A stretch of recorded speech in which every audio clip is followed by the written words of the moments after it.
Welcome to Mega Nine TV. ఇప్పటి వరకు అనేక పార్టీలు కుటుంబాలను చీల్చిన సంఘటనలు ఉన్నాయి.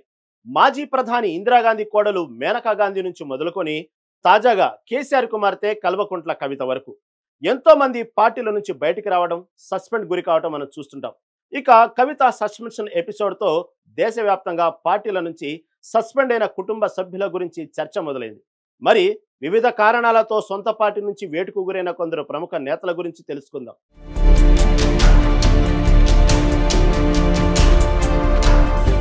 తెలంగాణ రాజకీయాల్లో సంచలన పరిణామం చోటు చేసుకుంది. గులాబీ పార్టీ అధినేత కేసీఆర్ కూతురు ఎమ్మెల్సీ కవితను బీఆర్ఎస్ పార్టీ నుంచి సస్పెండ్ చేశారు. గత కొద్ది రోజులుగా కవిత ప్రవర్తిస్తున్న తీరుతెన్నులు, కొనసాగుతున్న పార్టీ వ్యతిరేక కార్యకలాపాలు బీఆర్ఎస్ పార్టీకి నష్టం కలిగించే విధంగా ఉన్నందున ఆమెను పార్టీ నుంచి సస్పెండ్ చేయాలని కేసీఆర్ నిర్ణయించారు. పార్టీ వ్యతిరేక కార్యకలాపాలకు పాల్పడుతుందన్న కారణంతో కేసీఆర్ తన సొంత కూతురునే పార్టీ నుంచి సస్పెండ్ చేయడం రాష్ట్ర రాజకీయాలతో పాటు దేశవ్యాప్తంగా కూడా చర్చనీయాంశంగా మారింది.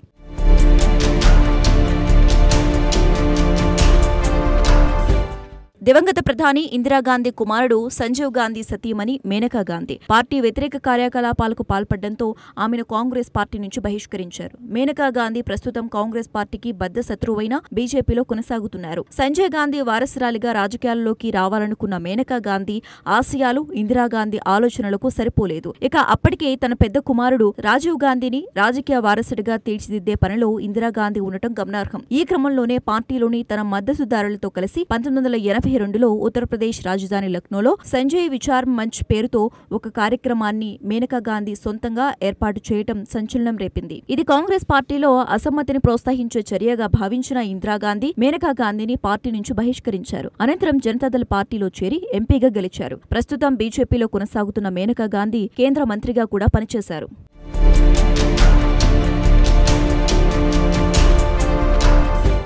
దివంగత నటుడు ఎన్టీఆర్ స్థాపించిన తెలుగుదేశం పార్టీలో కూడా కుటుంబ కలహాలు చోటు చేసుకున్నాయి. పార్టీ లైన్ క్రాస్ చేశారన్న కారణంతో ఎన్టీఆర్ కుమారుడు నందమూరి హరికృష్ణ, ఎన్టీఆర్ అల్లుడు దగ్గుపాటి వెంకటేశ్వరరావును టీడీపీ నుంచి సస్పెండ్ చేశారు. ఎన్టీఆర్ మరణం తర్వాత టీడీపీలో చోటు చేసుకున్న పరిణామాలు, నారా చంద్రబాబు నాయుడు నాయకత్వాన్ని సవాల్ చేసిన హరికృష్ణ పార్టీ నుంచి బహిష్కరణకు గురయ్యారు. ఆ తర్వాత అన్న తెలుగుదేశం పార్టీని స్థాపించిన హరికృష్ణ సక్సెస్ కాలేకపోయారు. దీంతో చివరికి తన పార్టీని టీడీపీలో హరికృష్ణ విలీనం చేశారు.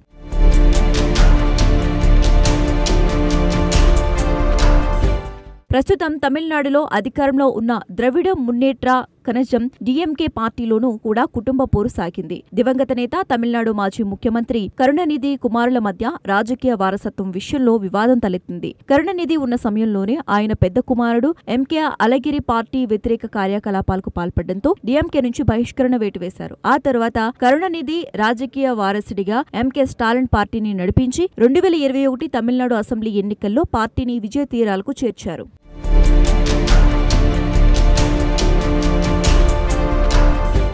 అన్నాడీఎంకే పార్టీలో కీలక నేతల్లో శశికళ ఒకరు. ఆమె దివంగత తమిళనాడు సీఎం జయలలితకు సోదరి.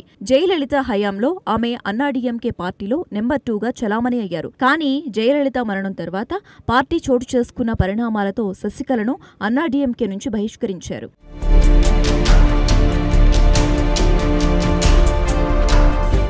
ఉత్తరప్రదేశ్ను కొన్నేళ్ల పాటు పరిపాలించిన సమాజ్వాదీ పార్టీలోనూ కుటుంబ పోరు కొనసాగింది. పార్టీ నిర్ణయాలను ధిక్కరించడంతో పాటు వ్యతిరేకంగా వైఖరి అనుసరించడంతో సమాజ్వాదీ పార్టీ వ్యవస్థాపకులు ములాయం సింగ్ యాదవ్ తన సోదరుడు శివపాల్ యాదవ్ను ఎస్పీ నుంచి సస్పెండ్ చేశారు. ఆ తర్వాత ములాయం సింగ్ యాదవ్ కుమారుడు అఖిలేష్ యాదవ్ సమాజ్వాదీ పార్టీని నడిపిస్తున్నారు. ప్రస్తుతం అఖిలేష్ యాదవ్ ఆయన సతీమణి డింపుల్ యాదవ్ లోక్సభ ఎంపీలుగా ఉన్నారు.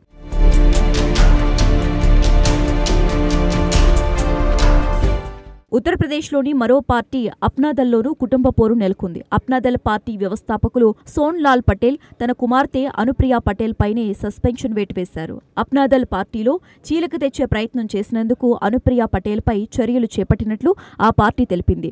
సొంత పార్టీ నుంచి బహిష్కరణకు గురైన తరువాత అనుప్రియా పటేల్ బీజేపీలో చేరారు. ప్రస్తుతం అనుప్రియా పటేల్ కేంద్ర సహాయ మంత్రిగా పనిచేస్తున్నారు.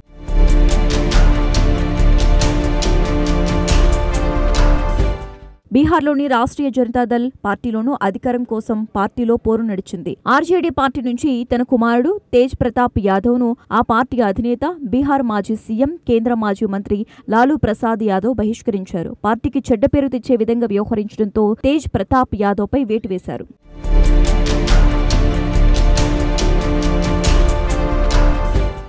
సెక్స్ కుంభకోణంలో దోషిగా తేలడంతో తన మనవడు మాజీ ఎంపీ రేవణ్ణను డీసీఎస్ నుంచి బహిష్కరించారు మాజీ ప్రధాని దేవాగౌడ. ఐఎన్ఎల్డీ పార్టీ వ్యవస్థాపక సభ్యులు హర్యానా మాజీ సీఎం ఓం ప్రకాష్ చౌతాలా పార్టీ వ్యతిరేక కార్యకలాపాలకు పాల్పడడంతో తన మనవడు దుష్యంత్ చౌతాలాను పార్టీ నుంచి సస్పెండ్ చేశారు.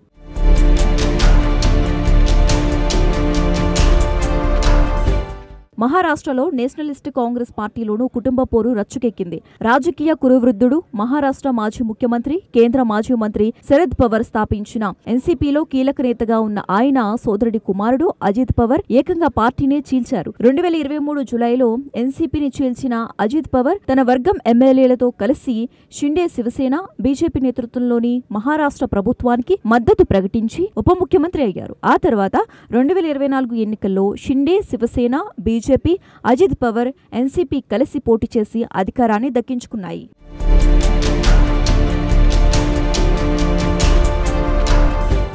మహారాష్ట్రలో బాలా త్రాకే స్థాపించిన శివసేన పార్టీ నుంచి రాజ్ ఠాకరే సస్పెన్షన్ వేటుకు గురయ్యారు. బాలా త్రాకే తమ్ముడు శ్రీకాంత్ ఠాకరే కుమారుడే Raj Thackeray. Party line cross చేయడంతో సొంత తమ్ముడి కుమారుడు అని కూడా చూడకుండా రాజ్ ఠాకరే పార్టీ నుంచి బయటకు పంపించారు. ఆ తర్వాత మహారాష్ట్ర నవనిర్మాణ సేవా సమితి పేరుతో రాజ్ ఠాకరే కొత్త పార్టీ పెట్టారు.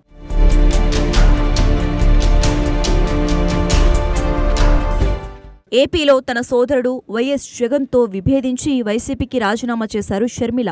ఆ తర్వాత వైఎస్ఆర్టీపీ పేరుతో తెలంగాణలో కొత్త పార్టీ స్థాపించి రాజకీయాలు చేశారు. కొన్నాళ్లకు వైఎస్ఆర్సీపీని కాంగ్రెస్ లో విలీనం చేశారు. ప్రస్తుతం ఆమె ఆంధ్రప్రదేశ్ కాంగ్రెస్ చీఫ్ గా వ్యవహరిస్తున్నారు.